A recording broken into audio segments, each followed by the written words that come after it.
Hey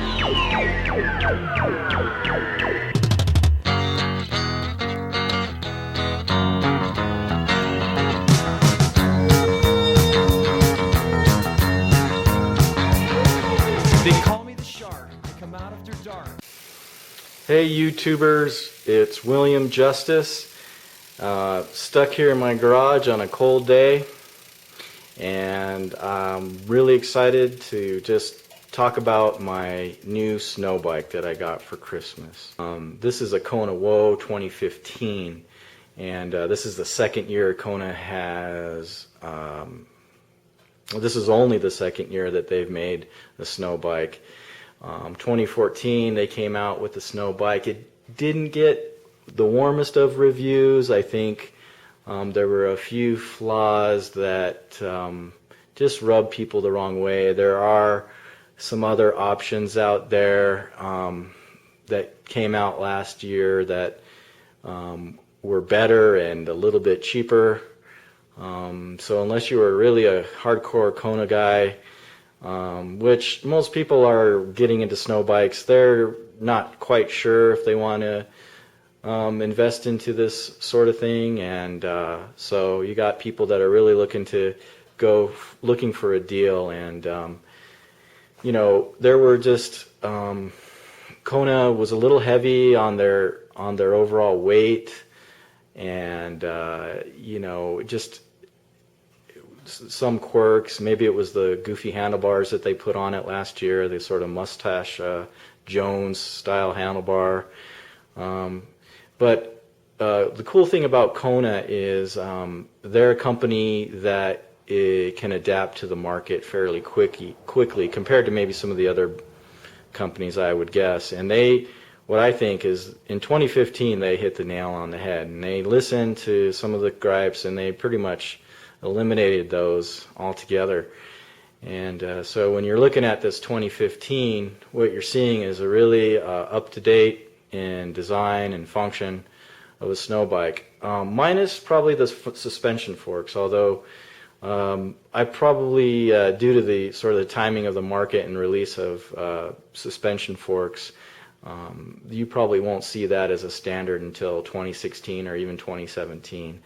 But honestly, the theory on these is keep it simple. Your big fat, 5-inch, 4-inch tires are going to provide you the cush or the suspension, most of it, and it really increases the simplicity and the durability in my mind. And that's what these are about. You're going to ride this in the wet and the snow.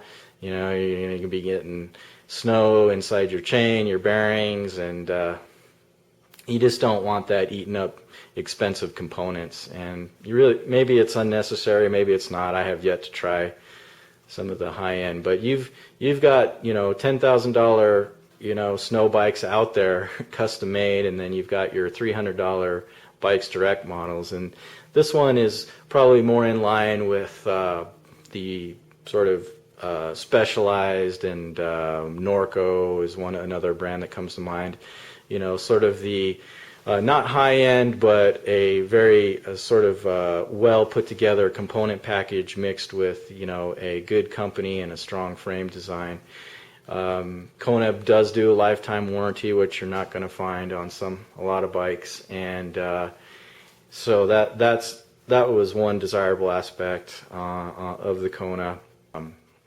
So you can see on the front, this is a 4.5-inch tire, and still I would call that lots of clearance. I don't have any issues with snow buildup at all in my experience. The rear, I don't know if this will pick that up very well, the clearance, but that was one of the probably complaints, was there was some maybe clearance issues on last year's frame design. But since we're up and close on the frame, you can see some of the design features. What has changed the most from 2014, I think, is the rear sort of chainstay seat stay area. You can see that gone is that looped sort of area in the back, or that arc. and now it's more of a traditional frame. So hey, thumbs up Kona for that. The components you can see are going to be not high-end by any means, but definitely reliable and functional, and you know, that's what you want on a snow bike, I would think. So not the lightest, but when you're talking about fat bikes, are you really looking for the lightest? You've already gotten a disadvantage with those huge tires.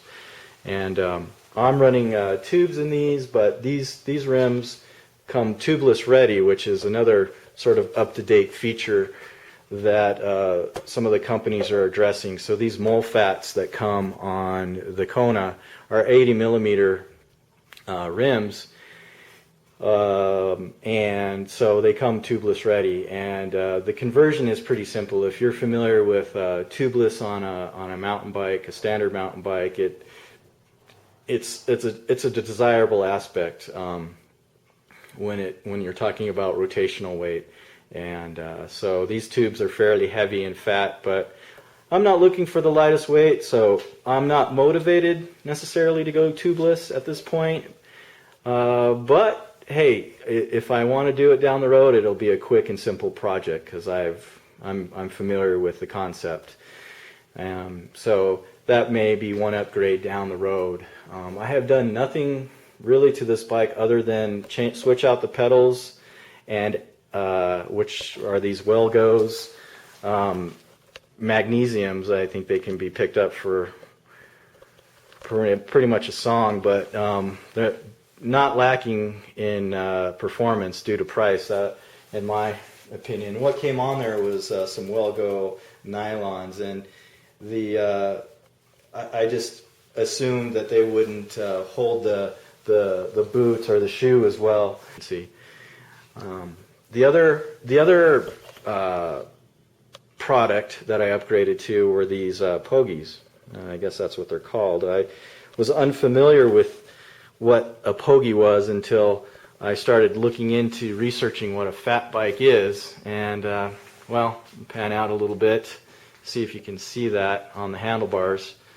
Basically, they're just sort of a Cordura with a liner on the handlebars. And what that allows you to do is have warm hands, about 20 degrees, with just a standard cycling glove. And my hands are still sweating, so you know, very comfortable. And they don't seem to restrict any of the controls that you would, the shifting or the braking specifically.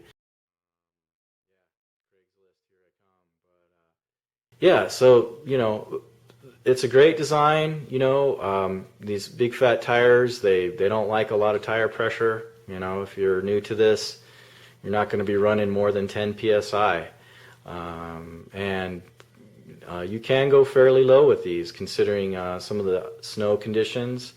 I hear people going down to 3 to 4 psi. So if you can imagine that on a tire. Most of us are using 20 to 40 psi on our mountain bikes. So it's a little bit different design, and there's some concepts that you have to be familiar with. These are definitely your traction that you get in the snow can change dramatically just with a couple of psi.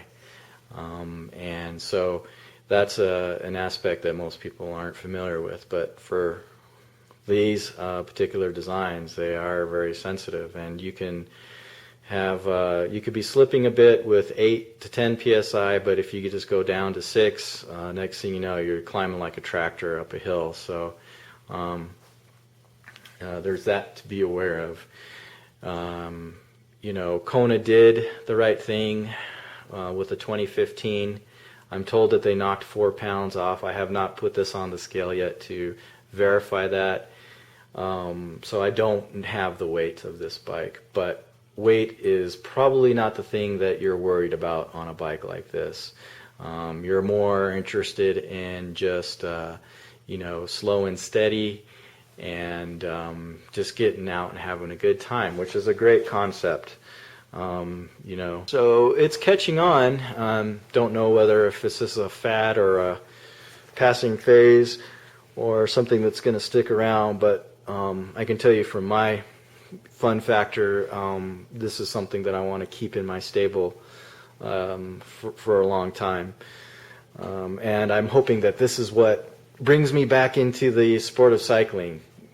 I just especially in the last year, I have to say I've completely walked away from cycling, and since I've got this bike in around Christmas time, I've already had it out a dozen times, and just whenever it snows mainly is when the bike comes out, and rode it around the neighborhood too. It's an easy way to get out and have some fun.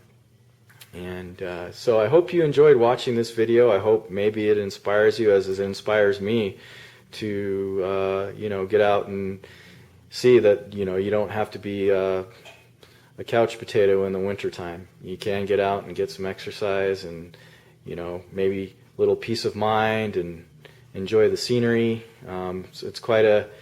It's a whole different world out there when there's a layer of snow on everything. It just changes your sort of perspective and your environment to a completely new environment. That the scenery and the terrain. If you can find you can find fun just about anywhere in the snow on this. So, and I appreciate you watching, and be safe. Be happy, be healthy. 2015.